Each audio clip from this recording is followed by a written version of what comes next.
Like I said before, they're taking care of him. They're doing what they gotta do with him, all right? Tyler's not alive? No.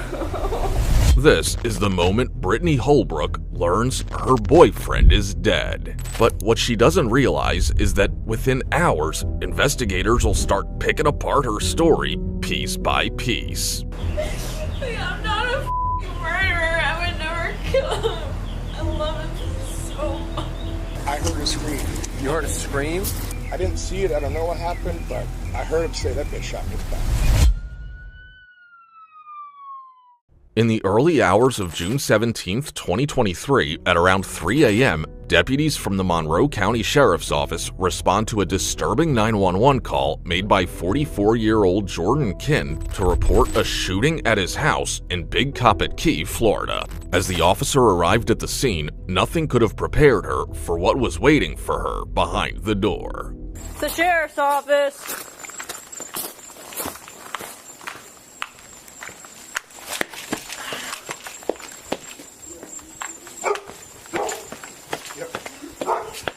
I'm still trying to put that out. In front of her lay 29-year-old Tyler Newlich, bleeding out on the kitchen floor, struggling for his life. Beside him sat his hysterical girlfriend, Brittany, trembling as she pressed her hands over his wound, desperate to keep him alive. He had been shot, and from the location of the wound, officers quickly realized that this wasn't self-inflicted. This was attempted murder. Inside the house, there were no signs of forced entry. Even the dogs were calm. To detectives, that detail said more than any broken lock ever could. Whoever did this wasn't a stranger. They were someone Tyler trusted. But who could commit such a harrowing act against someone they knew? A search of the scene revealed one of the case's most critical pieces of evidence: the firearm used to shoot Tyler. That's why I haven't checked yet. I was waiting to make sure somebody else was here first.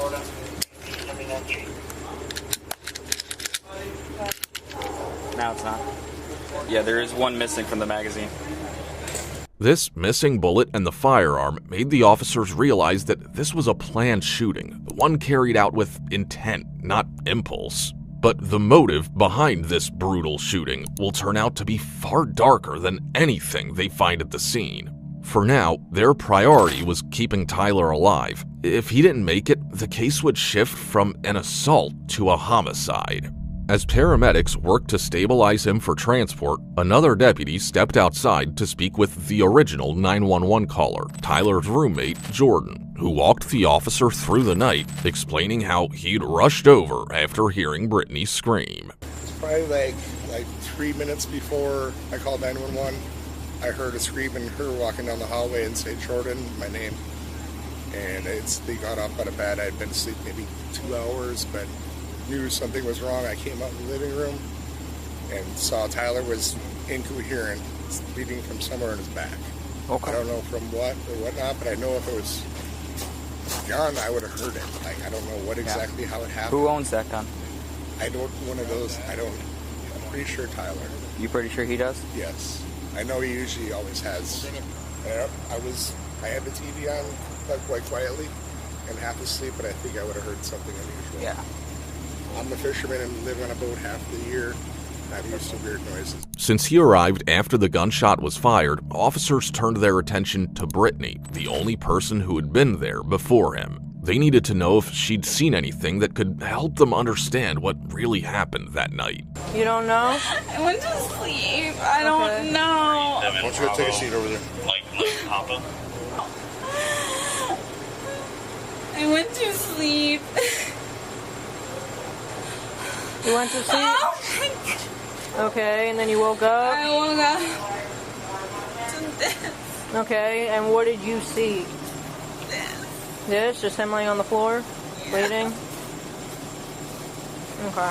Clearly distressed, Brittany struggled to recall what had happened that night. But something about her behavior gave the officer an uneasy feeling, as if she was holding something back. Before the officer could press her further, a call came in from the hospital. Tyler had succumbed to his injuries. From that moment, the case shifts. What began as an assault is now a cold-blooded murder investigation. With only 2 people present at the scene, Brittany and Jordan both became prime suspects. Without wasting another second, detectives began their interrogation with Jordan, unaware that Tyler had already left behind the clue that would solve his case. After reading him his rights, detectives began questioning Jordan about the day of this heinous crime. So when you got home last night, were they downstairs already? Yeah. Yep. Okay. And they were already drinking? She was, he wasn't. How was the mood when you Great. walked home? It was great. Everybody was getting along fine. I felt like it was a normal good night, you know? And you were downstairs drinking until what time about? I'd say around 10:30ish was my guess. And I went and watched a couple episodes of TV, and I was pretty well asleep when I heard her screaming, and she's the one who woke me up. It's only after Jordan goes to bed that the sound of Brittany's scream pulls him from his room. And it's then that Tyler tells him what really happened. I saw a pistol. I don't even know what happened. I just saw a lot of blood. But I did see a gun sitting there in the holster, which I'm pretty sure was hers. I never heard the shot. If that's what happened, I didn't get woken up by that. I got woken up by her yelling, and instantly I tried to look at him in the face, and that's when I called 911. I didn't know what happened to him. The little bit I got out of him, I didn't see it. I don't know what happened, but I heard him say that bitch shot me in the back. Mumbled it. Moreover, Jordan recalls a fight between Brittany and Tyler, one that turned unusually aggressive, ending with phones being slammed against the walls. He quickly assures detectives that it only happened once and it wasn't anything serious. After finishing the interview, detectives rule him out as a suspect. His timeline checks out, and there's no sign of a motive to harm Tyler. Still, his account leaves them with one clear direction. They start with the only other person inside that house when Tyler was shot, his girlfriend, Brittany Holbrook.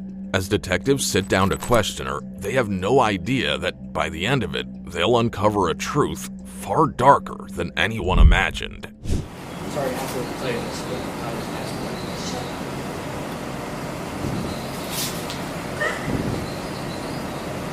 That's why we're all here. Okay? Tyler's not alive?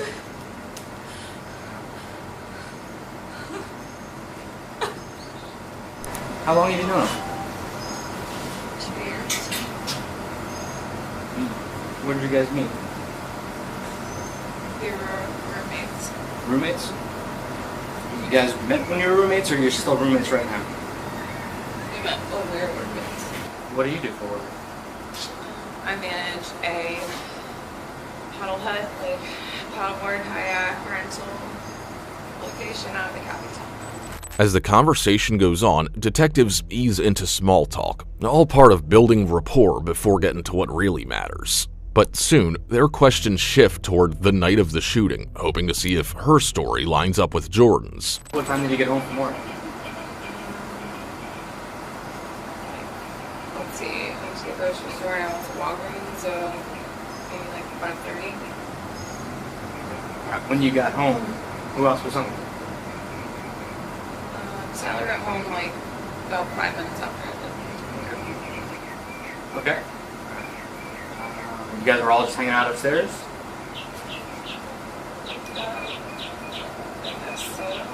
Tyler and I, we got home, did that for a while.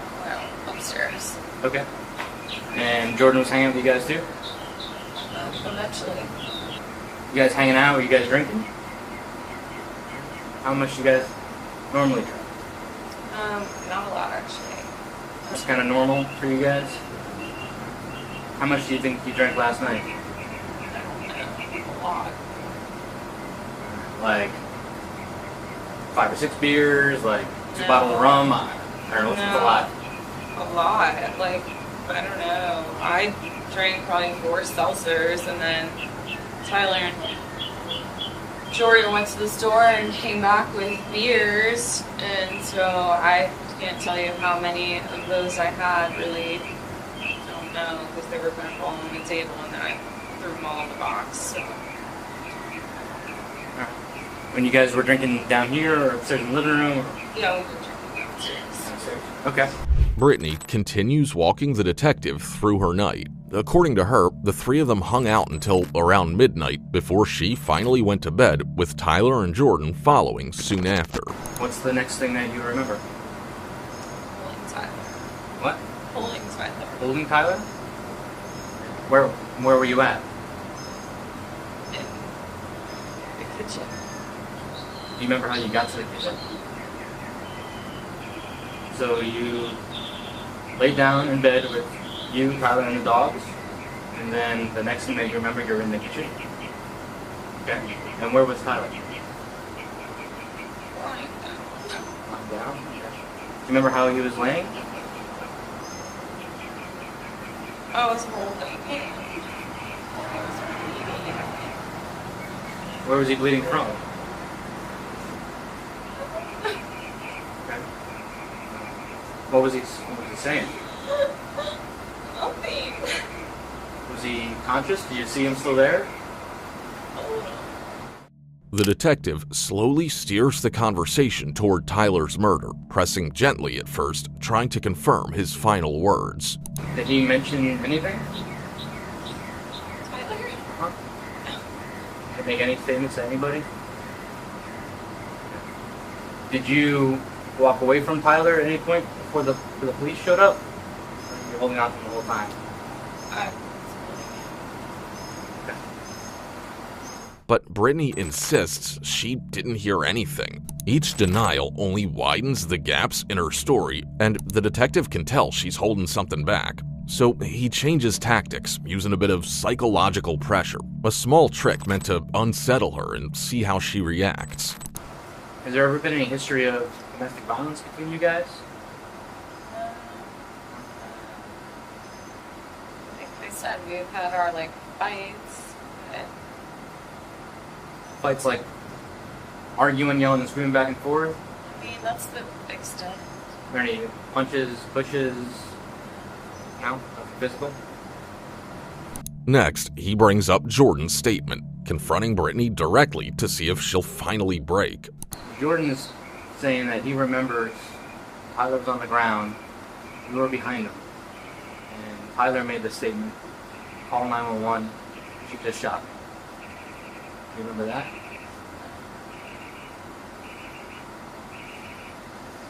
Is there any reason why you might have said that?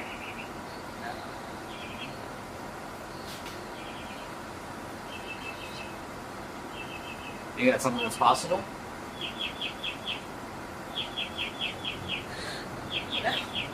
But she doesn't. Instead, Brittany doubles down, insisting that she loved Tyler and that she could never hurt him.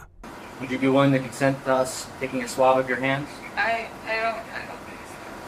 I have blood all over my hands. I don't know. I have Tyler's blood all over me.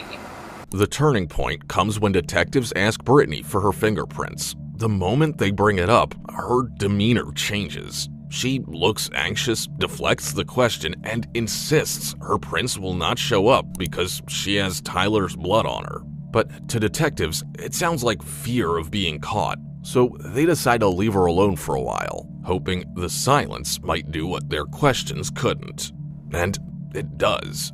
When they come back, Brittany finally starts talking, only this isn't the confession they were expecting. It's something darker, a twisted version of events that leaves the detectives with more questions than answers. I have no idea. I don't know. I just know that I remember not being able to breathe, and he was crushing my esophagus. All right. And where was he? On his side of the bed, but up. And I remember just screaming really loud. And he just kept doing it. He did it more than once. And I tried to get away and go out the room, and he followed me and pinned me up against that wall. Which wall is this? In my bedroom. As she talks, Brittany shifts the focus away from the shooting and starts talking about her past, mentioning how her father once choked her, a detail she uses to portray herself as the victim, someone who only acted out of fear and self-defense. And freak out a little bit, and probably I started swinging. I don't know, but he held me up by my throat. You say held you up like off the ground? Yeah, like. Okay. I don't know why. I don't know why. We had everything. How did you escape? I don't know. Okay. It seems like you're describing a relatively violent encounter there. Yeah. Was there a fight at that point, or were you throwing punches and scratches? I mean, if someone's strangling me, Yeah. I'm fighting as hard as I can to get away from that, right? Yeah, I did, because he pinned me up against the wall. Okay. It's my reaction. My dad did that to me when I was young, and it's fucking made me PTSD. And I split his eyebrow. What are you gonna do? It was the same thing for me. It brought me back to my childhood, and I lost my mind. I was swinging and scratching or whatever the fuck. Still trying to fill the gaps in her story, detectives realize they have no choice but to make Brittany believe they're on her side. After all, besides Jordan, she's the only witness and the last person Tyler ever saw alive. So they play along, pretending to trust her version of events and use the moment to quietly turn up the pressure. I mean, if you're at the point where you're fighting to survive, anything goes. It was like fine, like I didn't even have any arguments. I think he got up and used the restroom and then came back and then was like a different person. Because we were cuddling and really comfortable and going to bed and like loving each other like normal. And came back from the restroom and fucking I don't even know. Said something and I was like, what? And he just snapped. Well, at that point, it's perfectly understandable. If someone reaches over their nightstand and grabs that self-defense gun that they have. I don't know. Like, I'm not a murderer. I would never kill him. I love him so much. Well, it seems at this point you're trying to describe protecting yourself. I don't know. I wish I knew. Okay. I'm not a murderer. I'm trying to put together what happened so that we can get a full story of how you got away from him. And that we can tell everybody else that this is not what she was planning on doing. She wasn't sitting there all night plotting this. If it's you versus him, if it was him versus me in that situation, I know what I'm doing. Especially if that gun is right there on the nightstand. I'm surviving. I don't know what happened. I could like make up a story that I feel like I would do. I would go out of the room to get away from him. What happened after that? I don't know. I don't even remember leaving the room. Really. She isn't remorseful or afraid of what she's done. Brittany tries to explain away her inconsistent story, blaming her blurred memory on being drunk that night. But with no clear account of what really happened and too many gaps to ignore, detectives have no choice but to place her under arrest on suspicion of murder. At first, Brittany probably thought that saying less would help keep her out of trouble. But in reality, her silence only gave investigators more room to work with and more angles to uncover the truth she left behind. Since her version of events ended with a vague claim of self-defense, detectives had to widen their scope. They began reaching out to people close to the couple, hoping someone could shed light on what Brittany was hiding. As investigators started interviewing them one by one, a darker picture of Brittany Holbrook began to emerge, one that revealed she wasn't the person she made herself out to be. Almost everyone mentions Brittany's dangerous relationship with alcohol, how it often turned her aggressive and sometimes even violent toward Tyler. One story in particular stood out to the detective, an incident at a friend's birthday party where everyone saw the drunk side of Brittany. I do know that they were having issues that week, about her drinking. We all thought, because her ex-boyfriend before Tyler, he drinks. So we thought that he brought out the worst in Brittany from drinking, but it was really just her drinking in general that brought out the worst in her. I mean, I don't know if that helps at all, or if that, explains her a little bit better, or what the case is with that. But could you tell me a little bit more about this when you came down in February and you all ended up with blood on your shirts? it was that was a very strange situation. That night, aside from the birthday celebration, Tyler's friends had organized a small get-together meant to reunite him with an old friend and former roommate who also happened to be Brittany's ex-boyfriend. The goal was simple, to help them put the past behind and finally move on. And for a while, everything seemed to be going according to plan, until Brittany walked in. They walk in, when Brittany sees Jaffe, she had a blank look on her face. Tyler sees Jaffe, he's smiling, Jaffe's smiling, I was right there, they hugged each other, and it was like kind of awesome that, that they were going to be friends again. You know what I mean? They could let this go past them. Yeah. Well, that wasn't Brittany's plan. Brittany was hoping that there was going to be some sort of scuffle or drama involved in this situation. And she got mad at Tyler for not doing anything about Jaffe being there. And Tyler obviously was like, what are you talking about? This was neutral. And I told you that we were coming down here and it was all going to be all right. And I never saw this side of Brittany. After they heard what happened, they were all like, we kind of aren't surprised by this situation because she was so nuts that night. But over at American Rock Bar, she was like scratching and slapping Tyler, and everybody felt very uncomfortable about the situation. Later on in the night, they're like, Phil, you have blood in your shirt. And then I guess Tyler had the blood on his shirt, and my other buddy, Eric, they said had the blood on his shirt too. And then they were making a joke, and they were calling her a witch, like, oh, the witch, she put blood on your guys' shirt. We didn't think anything of it. You know what I mean? I didn't, at least. But now we're kind of, as we talk about it more, we're like, wow, like that 100% could have been her doing that. But for Tyler, the night was far from over. She broke a bunch of stuff in the house. She wrecked the house, and she beat Tyler up pretty bad that night. There's quite a few stories about her attacking him, and she was an attacker. And clearly that night, of the blood being, in Tyler's bed and the broken beer bottle, and not only one broken beer bottle, that room was full of broken glass when everybody had to go clean it up. That's when everybody knew that there seriously was a problem going on.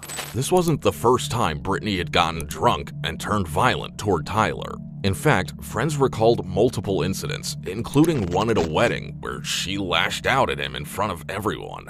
Yeah, I've heard about this wedding. It's popped up a couple of times. What can you tell me about what went on there? After, the rehearsal dinner, everything was good. We had dinner. They start drinking a little bit. She's really, belligerent. And we were all sitting by the pool having a good time. It was really, the first time I actually got to meet her and, talk to her. And she was so drunk because her dad has, some hunting property and stuff up there. And I could have sworn she told me that, oh, my dad's selling the property. And my buddy, a week or two before, he was all excited to go hunting. My buddy, meaning Tyler, sorry. Uh-huh. And, I misunderstood her. Anyways, I'm driving them home because I, didn't drink at all. We had to drive back to his house. And I was talking to him in the front seat. She's passed out in the back seat. And I said, oh, Tyler, that sucks. Her dad's selling the property. And he's like, what do you mean? I was like, yeah, I was talking to her at the pool. She said her dad's selling the property. And he reaches in the back seat and says, hey, babe, is your dad selling the property? And without hesitation, she throws a fucking left-hand hook and punches him in the face. And she says, don't ever fucking talk about my dad. And she has no idea what we're talking about, We're not talking bad about the dad. It was like, what the fuck? I got scared because I'm doing 55 mile an hour and she's throwing hooks. I thought she was going to punch me. Jesus Christ. But during the investigation, one name stood out. Marissa, the girlfriend of one of Tyler's close friends. She had seen a side of Brittany that went far beyond drunken outbursts, a side that hinted at something much more horrific. So we were at Hogfish, and she was talking about her ex-boyfriend, which is a guy that I know. It was Chris Jaffe. She was talking about him, and very aggressively and very angrily, and talking about their relationship, how much she hated him, how, you know, she like wanted to kill him, and saying all this crazy stuff. Stuff about Chris. What kind of crazy things was she saying? She said that that, you know, they would get in physical fights and that they would grab each other's eyeballs, and she showed me like with her thumb and her fingers on her face, like the eyeball squeezing. She said that she told me she had stabbed him one time, and I was like, you stabbed him, or like you wanted to stab him? And she was like, oh no. She's like, and next time I'll stab him. She said that she would do it like, you know, she was doing the stabbing like with her arm. Well, this was at Hogfish Bar. She was doing like the jabbing, stabbing motion, and she was like, and I would go, you know, like I would go all the way up, like to his neck, is what she said. I'm trying to think of the exact words, but she was gonna, you know, she's like, I'd go all the way up and like kill him. And I just remember thinking, you're being so psychotic and aggressive about this. You haven't even dated him in over a year. Her account was later backed up by several of Tyler's friends, each confirming her fantasy of killing her ex-boyfriend.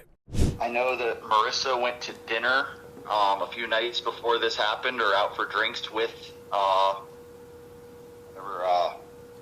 Brittany.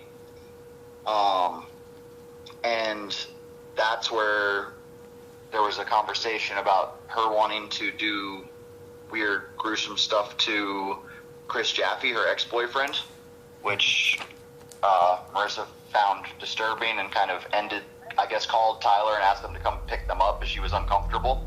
It didn't take long for investigators to realize that what his friends described may have been exactly what happened that night. Only this time, it went too far. Around the same time, the autopsy results came in, confirming their worst suspicions. Tyler's body showed clear signs of prolonged physical abuse, multiple injuries to his head and neck, the kind that pointed to a violent struggle, not self-defense. And the contrast was telling. Brittany had no defensive wounds, not even around her neck, just bruising on her knuckles, consistent with someone who had been throwing punches, not blocking them. To detectives, it was no longer a question of what happened. It was a matter of proving that Brittany Holbrook had finally done what everyone feared she was capable of. In the end, Brittany's charge was upgraded from suspicion of murder to second-degree murder with a firearm. She stood trial in February 2025, where a jury found her guilty, and she was sentenced to 40 years in state prison, including a mandatory minimum of 25 years without the possibility of early release for good behavior.